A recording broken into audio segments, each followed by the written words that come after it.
within a couple of sentences. First thing is that this is a class on compiler design. Very good. I really like that statement, because most of the people will say this is a class on compilers, but she's right.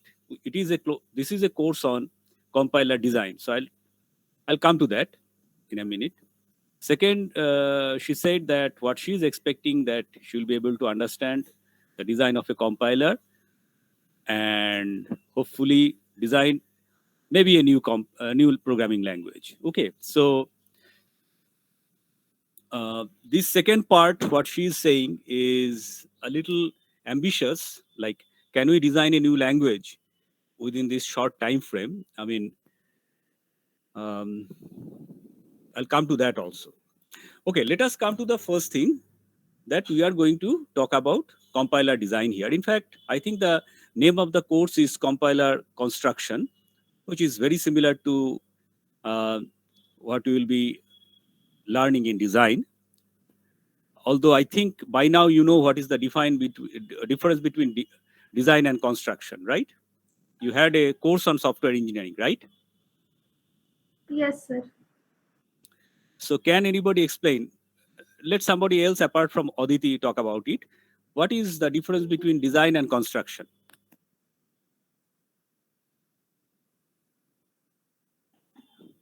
By now you have gone through software engineering, so you should be able to answer that to some extent. Anybody? What is the difference between design and construction? Sir, construction is maintained by Yes, based of Shom. the design. Okay, so construction essentially follows design, right? Yes, sir. What are the other phases when you try to design a software? Sorry, when you try to uh, what should I say, build a new software. So what are the stages you go through? Design is one, construction is another. What are the other phases? Yes. Okay, Aditi. Requirement analysis, um, What? and requirement analysis, Right. then designing, then implementation and testing and maintenance. Correct. Very good. Archie, Archie, right? Your name is Yes, Archie, sir. right? Deployment and maintenance. Right. Yes, sir. Very good. Who said that? I couldn't catch it. To Yeah. Mamtu, right? yes, Okay. Yeah, absolutely correct. So basically, when you try to build a software, let's use the term build instead of design or construct or create. When you try to build a software, you essentially go through a few phases, and you have learned the details about different ways you can approach that problem. Uh, so basically, what you need to do first is do some kind of a requirement analysis. Okay, like what exactly you need to implement. So you give some requirements, then you design maybe a prototype first, or you do some paperwork, use some diagrams, things like that. Then comes the actual work, which is basically uh, the construction phase, or what is known in software engineering as the implementation phase. And then the fourth phase, as you said, is testing. And of course, you know that this is not really a fourth phase. Testing um, proceeds concurrently with the design. Okay. So when you are actually doing the design, and a lot of people are of the opinion that when you actually collect the requirements, if it can be done in a formal manner, then you can actually create the test plan during the requirement phase itself, which is a very good and interesting observation. Then, of course, you have the maintenance phase. It's not really a maintenance phase per se. The phase is actually a deployment phase first, where you push the software towards your client side who will be using that software. And then over the years comes the question of maintenance. Means, again, you can go back to the cycle of development and design and development and construction, or it could be something else. It could be just a use and throw software, particularly if it is more like a prototype kind of thing. Now, of course, when you are trying to build a compiler, you cannot use and throw it once. Yes, thanks, Mamtu. Yes, testing is very important. So you cannot really build and throw it away just like that, because the investment is too much, and the intent is that this language will be used for quite some time, and the compilers or the related compilers will be used for quite some time. Now, can anybody tell me why use and throw approach for a compiler is not good? Just a very simple, even better reason than what I have said. Why compilers cannot be built and thrown away just like that?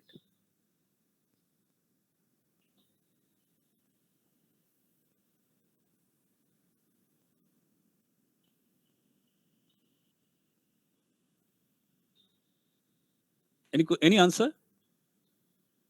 Okay, I can give you a very good answer to this question, even better than what Sir, I said. Yes, may I yes, try? May I yeah, try?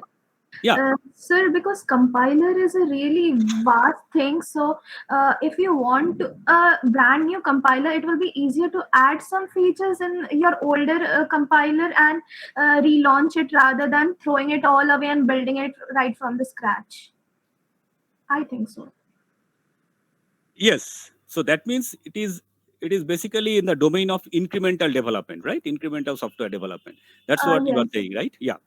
Okay. There is an even more compelling reason. The reason is that compilers generally have a larger lifetime. What is the reason?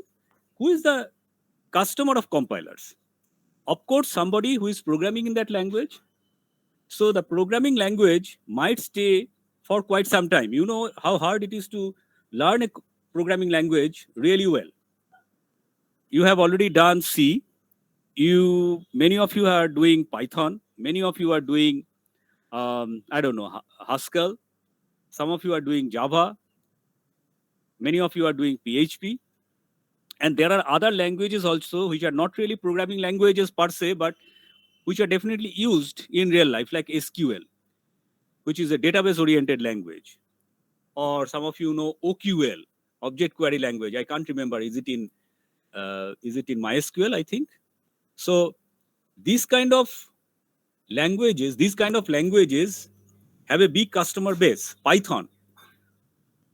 Millions of people worldwide know Python. They want to code in Python. You cannot just tell them, okay, overnight you change to a different language. Now, assuming there is only one Python compiler in the world, okay. Now, maybe you are frustrated using that compiler, and then suddenly you ask somebody, okay, you create a new Python compiler. That is possible.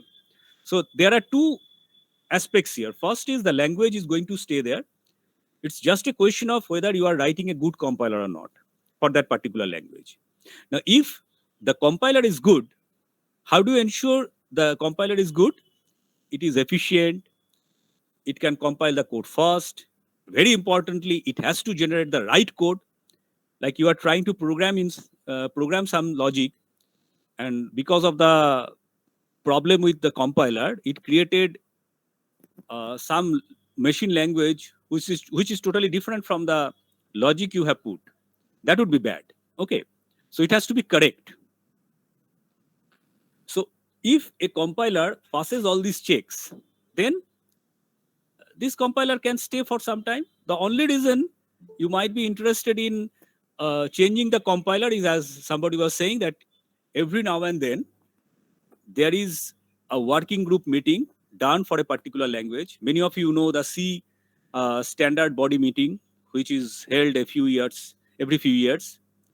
C++ standard body meeting. Many of you may be following it also in WhatsApp, or in Facebook and other places. So every now and then they get together, hold a big conference where really good programmers showcase their recent discovery about the language, and then they get stuck into a particular place. They request change. That change may be implemented in the language, and it becomes a new specification. So, for example, a few years back, I was taking a class in Heritage in a lab on C or something like that. So I said, what is the difference between C and C++? So a lot of people are generally saying something. I said, okay, do you know that in C++ you can declare variables anywhere you can do, implying that in C you can't do that. It is quite a few years back, maybe 10 or more. And then suddenly one student stood up and said, sir, I can do it in C also with this latest release. I said, yes, that's very good answer. I didn't expect it. Okay, so it is a very convenience feature that in C++ you can declare anywhere a variable and you can start using it. In C, in earlier versions, it was not possible. Like 20 years back, if you wrote a C program, you will see that if you happen to come across a C program which was written 20 years back, you will see that variables are declared in the beginning of a function. It's not declared anywhere, just like C++ can handle. Okay, but now C has the facility. So that was an interesting change which was implemented in the C compiler. But then most of the compilers which are in practice today, like for example, who is the most prominent compiler vendor in the world? Can anybody tell me? Which corporation, company? No, GCC is not the answer, Mamtu. Sorry. You are close, but not quite correct. What is the name of that company or organization? GCC is the compiler. Yes? What is the name of that organization or company? Yes, of course, GNU, right? GNU. How do you say GNU, right? Don't say NU or something like that. GNU, you have to say something like GNU. So GNU is an Good morning, sir. organization. Yes? Yes? Good morning, sir. Yeah, good morning. Sir, Good morning. is this? Sir, I am bit late. Sorry for that, sir. Is this paper is related to automata? Means TOC, the concept we learn in TOC. I'll come to that, Pranay. Okay. It's a very good question. I'll not go into the details of that answer. I'll come to that. Okay. So, basically, GNU is an organization almost 20 years back, even more than that. They tied up with some open software producing companies like OSF, Open Software Foundation, Open Application Group, OAG, OG, all those things were there. There are millions of others, and at that time Linux was coming, which was supposed to be an open and free software as well. So all these organizing bodies got together. GNU was formed, and they said, okay, one of their charter was to write some quality compilers, because till then C language was already there for almost 25-30 years in practice. That used to be quite a lot compared to that standard. So C started sometime in the early 70s. So late 90s, people understood that most of the compilers which vendors provided were not good enough. So they got together, GNU got together, a bunch of developers. They worked voluntarily, created the GCC compiler. That was the first very good C compiler, which never fails. Like you run GCC on a program and it doesn't crash, for example. You will rarely find it. I think you will, if you can find it, you will be rewarded also. But when I started my career many years back, I used to use many compilers. Yes, that is another compiler, Pranay. I think it is MinGW. It's not MinQW. I think it is MinGW, something like that. Yes, sir. Mistype. No, that's fine. Okay. Yeah, there are millions of C compilers. Okay, but the reason for their existence is that they are vendor specific, maybe implementing some specific features, maybe targeted towards specific architectures. Okay, but GCC is the what you can say the holistic solution. It works everywhere almost, Only in special cases it might not work, and that is very well documented as well. So this thing came, and you can see that GCC is increasing in volume every now and then because they are driving the standards. STL is included, this feature, that feature, all these things are coming, and they have created the C++ compiler also. They have the Python compiler, they have other compilers for various architectures, but some architectures are still missing. Some vendors who didn't want to participate, they created their own C and C++ compiler, and they are also very good. One prominent example is Microsoft. So if you are really thinking about an industrial career in C, C++, Microsoft is a good place. Apple has their own compiler. Apple doesn't want to disclose the information. In fact, they were one of the earliest vendors of C++ compiler. Their compiler used to be known as ThinkC, and the logo of ThinkC was, who is the biggest thinker in the world, you think? Can you remember any painting or sculpture, anything like that? The thinker, when I say thinker, what comes in your mind? What picture comes in your mind?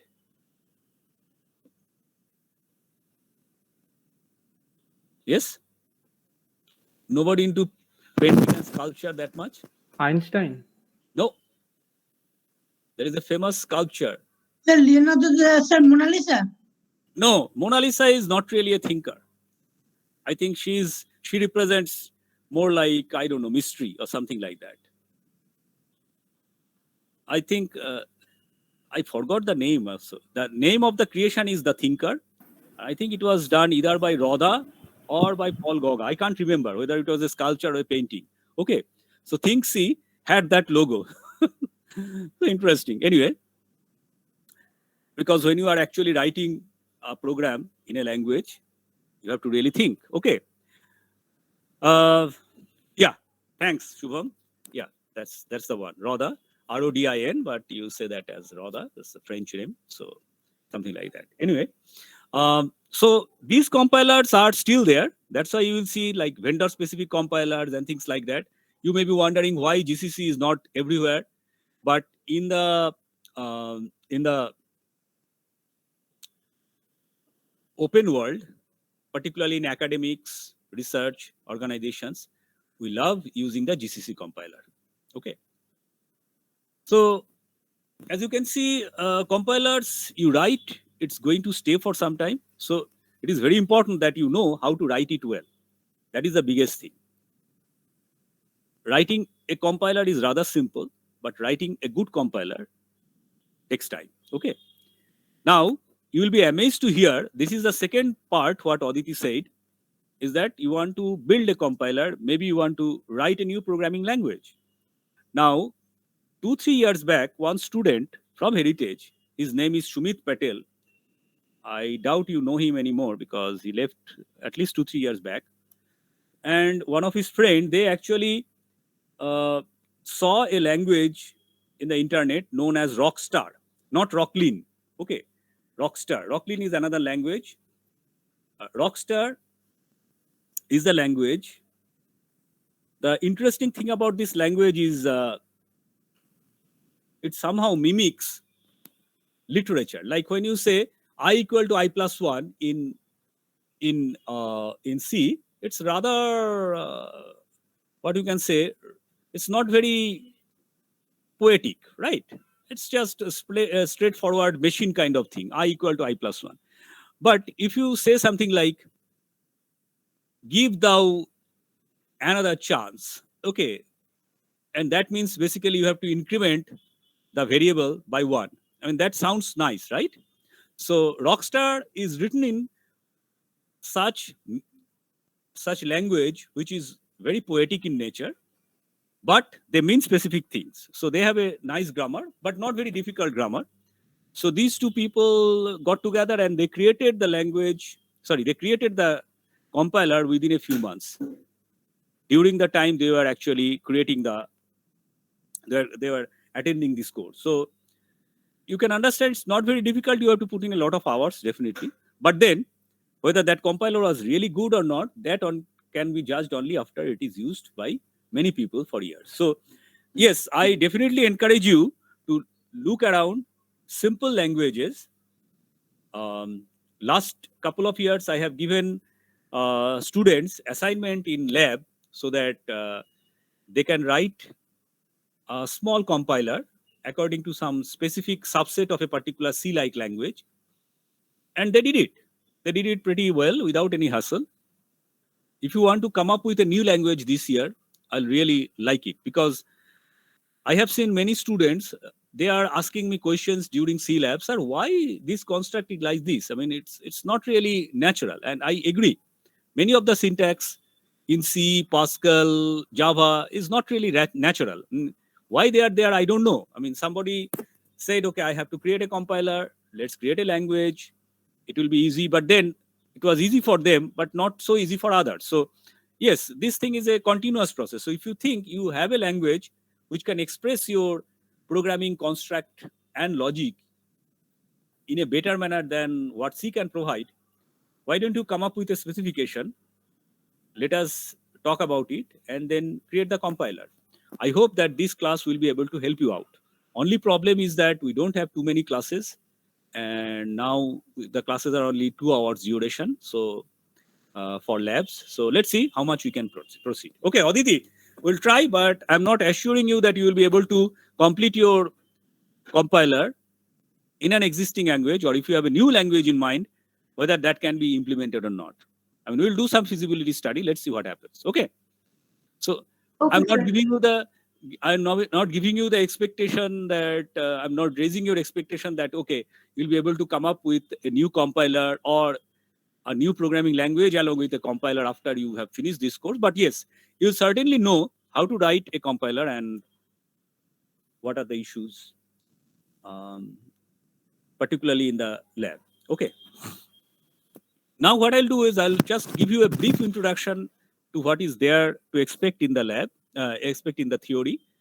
And the lab is a little different. I mean, there is not much relation between the theory and lab, particularly the way I go about it. So the lab will be mostly like you are darting your hands, okay, with nitty-gritty details of programming languages and compilers. Whereas the theory is like sophistication. Okay, now this was a question somebody asked. Who was that? Pranay, right? About whether this has anything to do with automata. Is it Pranay who asked me or somebody else? Can't remember. Who asked this question? It was Pranay, sir. It was Pranay. Yeah, it was Pranay. Okay. Can anybody answer to this question? Yes, sir, it's related. We have to have a good knowledge of TOC in order to study compiler design.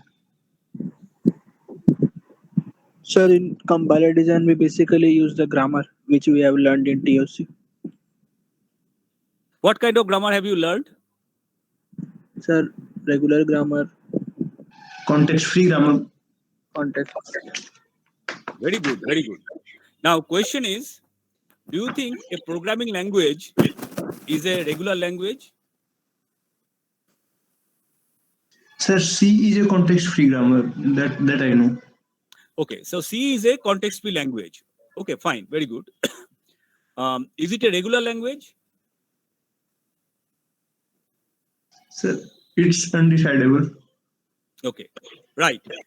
It is not a regular language, as you will see. Okay, so you cannot use an automata to specify the construct of a C language, but you can definitely use the notation of context-free grammar to express all the syntax of C.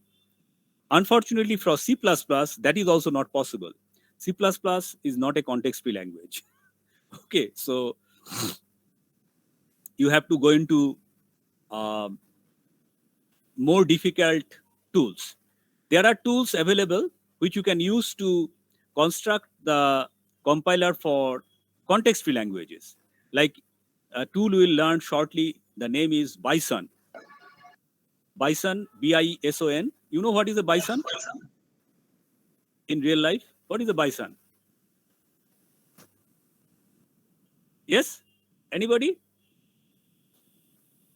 What is a bison? Sir, are you talking about animal? What else do you think? Sir, it is a one-time compiler. No, I don't want to hear the answer from compiler because I assume you don't know compilers yet. Okay. So bison, you have heard as this is an animal. What kind of animal is it? Sir, what wild type of animal. wild type of- how does it look like? I mean, anybody has seen a bison? Yes, sir. It is look like a buffalo type. Right. A buffalo who went to gym. Where have you seen buffalo? Yeah. Where have you seen a buffalo? I mean, where have you Sir, seen a bison? nearby college, sir. No, bison. I'm sorry. Where have you seen the bison? Any bison? Sir, in Uti. Yes, good. Very good. Yes.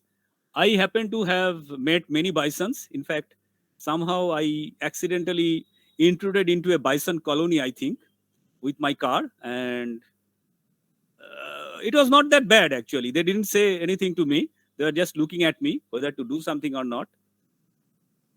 They encircled me from all the ends. And then somehow they didn't do anything. They just walked away. Okay. So they were nice guys, I think, actually. I mean, yes, they need to go to gym, I guess. I mean, they're very bulky. Okay. But yes, if they charged to my car and did something with that, I wouldn't be talking to you today, I'm sure. I won't be able to talk, I guess. But Bison is a tool which can be used for producing context-free compilers for context-free languages. How? We'll come to that in next few classes. Sir, we can also use Lex and Yak. Correct. Yak was the first tool which could do a lot with context-free grammar. Okay, so it could generate a compiler, almost a big part of the compiler. The tool name was Yak, Y-A-C-C. Yak stands for yet another compiler. Right, yet another compiler. Now, what is a compiler? I'll come to that in some of the next few classes. Now, Yak, the pronunciation is like Yak, Y-A-K, right? What is Y-A-K? Yak? Another animal.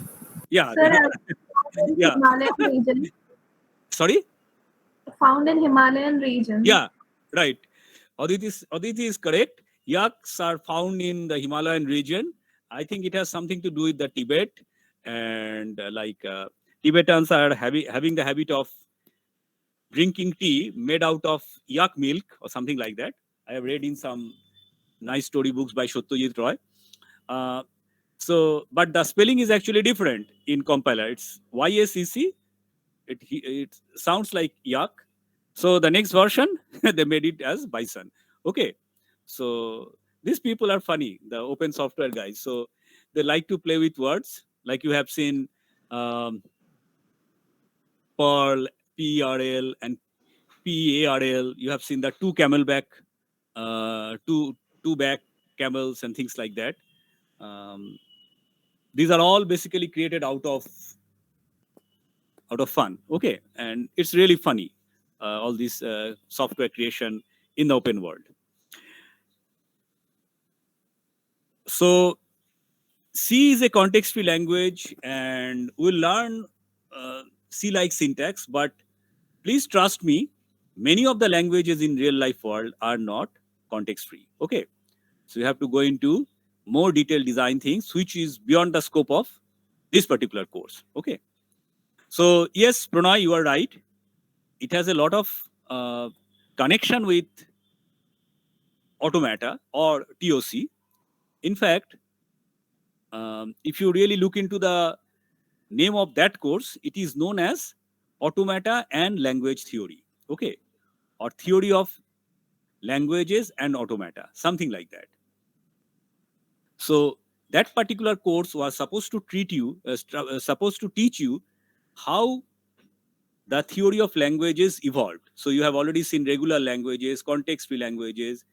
Many of you have studied context-sensitive languages and recursively enumerable languages and things like that. So that is a whole different spectrum. Programming language is a subset of some of these, and it has its own theory. This course is again not going to teach you theory of programming languages. In fact, very few institutes in India teach theory of programming languages. Those who are interested, I can give you pointers. Definitely will be consulting, but it's not at all needed for this particular course. So if you are really interested in programming languages, understanding why functions are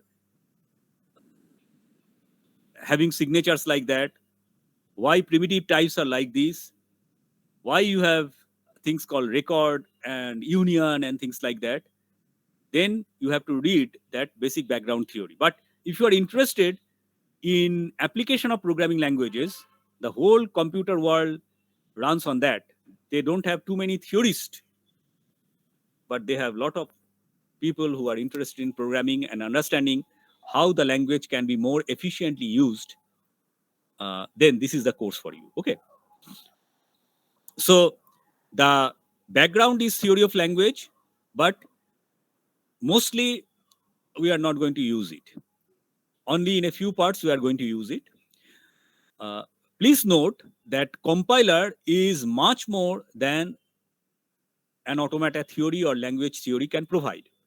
It has something very interesting in the background. What is that? That is basically creation of the target machine language. So when you are trying to understand whether a given program is syntactically correct, you definitely look into the theory of context-free grammars and context-free languages. You recognize whether this particular program is part of that context-free language. How can you do that? What is the easy way to do that? Who can tell me? How do you recognize whether a particular string belongs to a context-free language or not? How do you do that?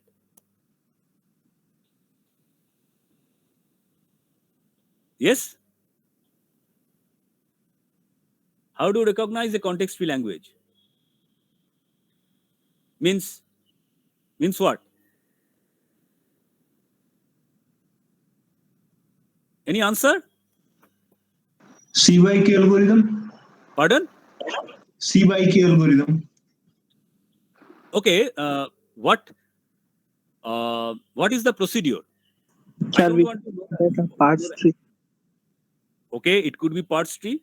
Okay, along with parts tree, what are the thing which goes there? There is something else, some data structure you need to have. What is that?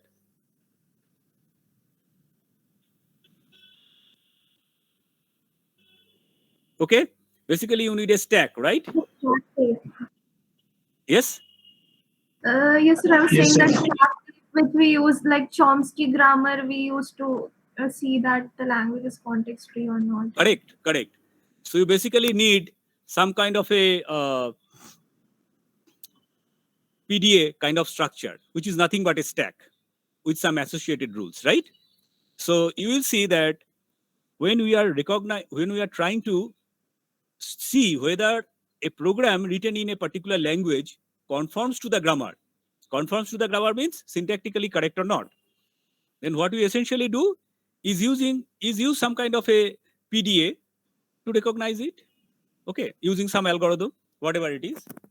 Okay, why the data structure stack is needed? Because we know that context-free language, in order to understand, recognize a context-free language, we need to keep track of memory, right? That is a big difference between the capability of an automata, of a finite automata, and the capability of a push-down automata. Push-down automata has an associated stack with that. Okay, yeah. So this is where the relationship ends. But once you have recognized that the language is indeed correct, the program is indeed correct syntactically, then the major work of compiler starts. Okay. Yes, Pranay, I'll be sharing. I haven't started yet. I'll be showing you some slides for last 5-10 minutes, what we are going to expect in this particular course. What you are going to see is that after the syntax analysis phase is done, the popular name in compiler is known as parsing. After that, it is a new world. So you have to understand the high-level language structure is not recognizable by a machine. So how you unfold those complicated high-level language structures into something which can be converted easily to machine language. This is the biggest part of a compiler, which has nothing to do with the theory of programming languages. Yes, Mamtu? So we can split that into tokens. No, splitting token is not good enough. You have to understand what exactly it means. For example, you can say A equal to B equal to C equal to D equal to E. Or you can say A equal to B plus C plus D plus E plus F star G plus H in a high-level language. Okay, you cannot do that in machine language. In machine language, either it would be A plus B or A star B. So it is a binary operation which is possible in machine language.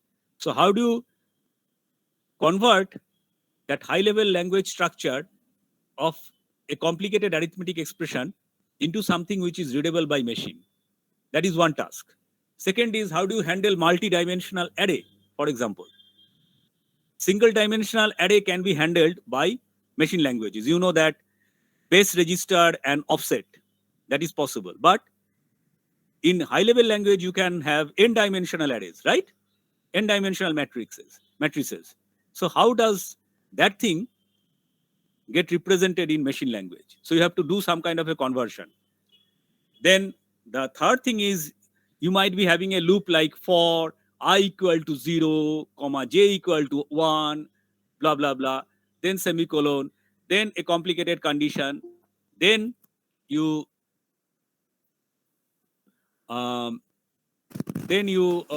talk about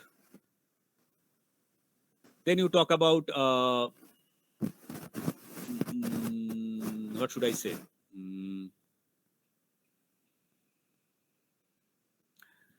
Then you talk about so this kind of complex loops and if then else structure is not possible to be represented in machine language. So how do you convert? And you will see there are, correct, Mamtu? Yes, but you might have nested loops.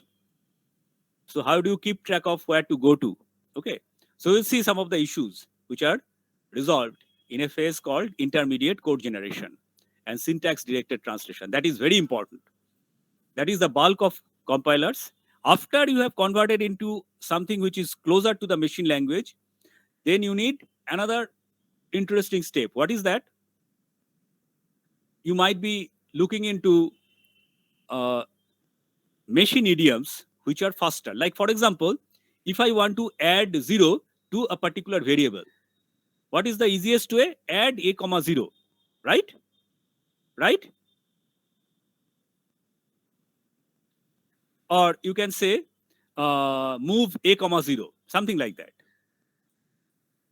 It's better to do something else. You can do XOR a comma a. That performs the same thing, but that is much faster compared to a move or add operation. Okay, as you'll see. So choice of the machine idiom is a very important thing. Then instead of add a comma 1, you can say inc a, which is a machine idiom, and it works much faster than an add operation.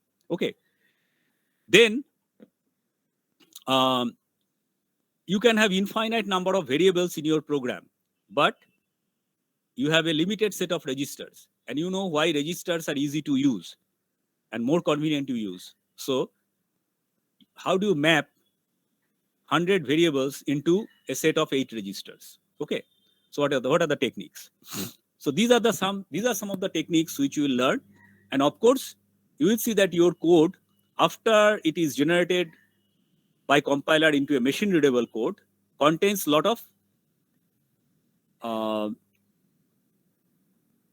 right. As Mamtu said, it is suboptimal code because after all it's machine. So it blindly does the translation. Then somebody has to look into it whether there are redundant statements like redundant move and store. You are storing somewhere and you are again loading it into register. So why do you store it in the first place? You could still continue using the register that holds it, because storing and loading storing from a register into memory location and loading from memory location into the register takes hundreds of cycles, because that's memory operation, which is very expensive. Okay, so in a compiler, whenever you are writing a compiler, the target should be to write very optimized code which reduces or minimizes the usage of machine variables or machine instructions. Instead, it should be using mostly register-oriented instructions. Okay, so let us see a few pages of the introduction. So I'll try to share it.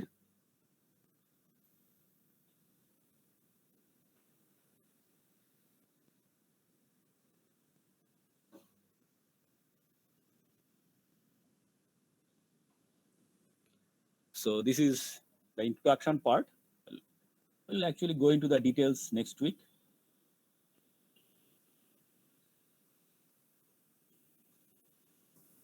So there are different strategies, interpreters, translators.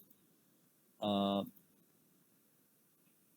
are batch compilation, what we are doing these days with C, C++, but there are interpreted languages as well. Like Python is an interpreted language. Java, JavaScript, they are both. JIT compiler, lots of things are there. These are basic phases: lexical analysis, parsing, semantic, optimization, code generation. We'll go into the details as we go forward.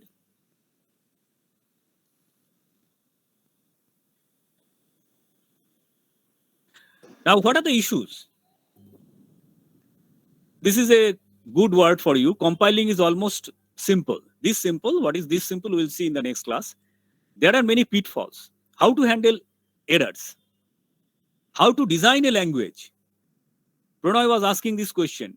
Okay, it is Pranay or Pranab? Let me see. Just a second.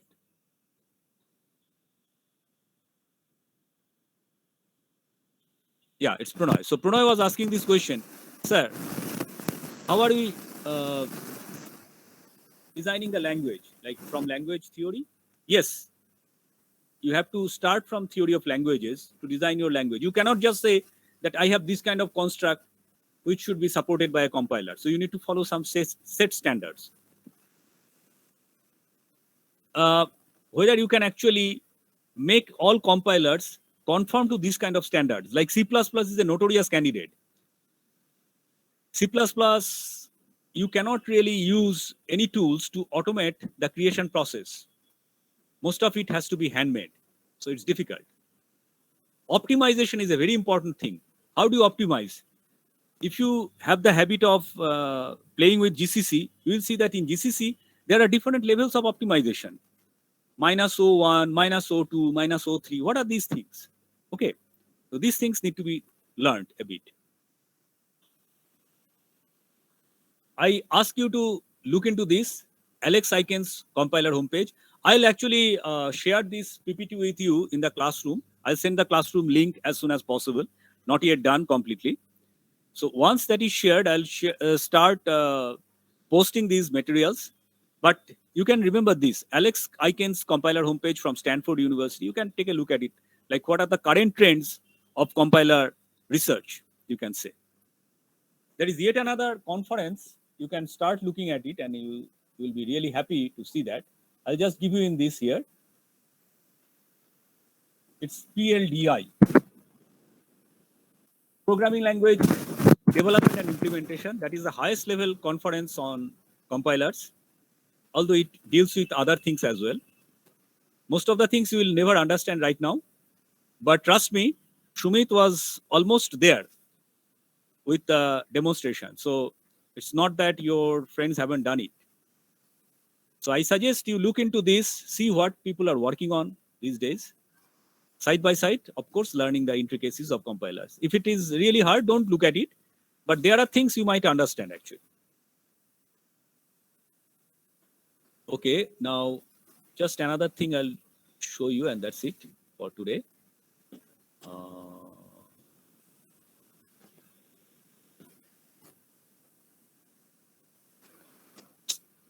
Where did it go?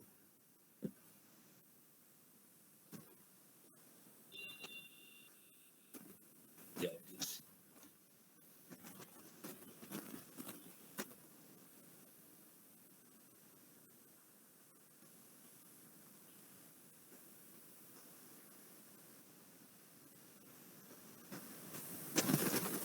So this is something I got from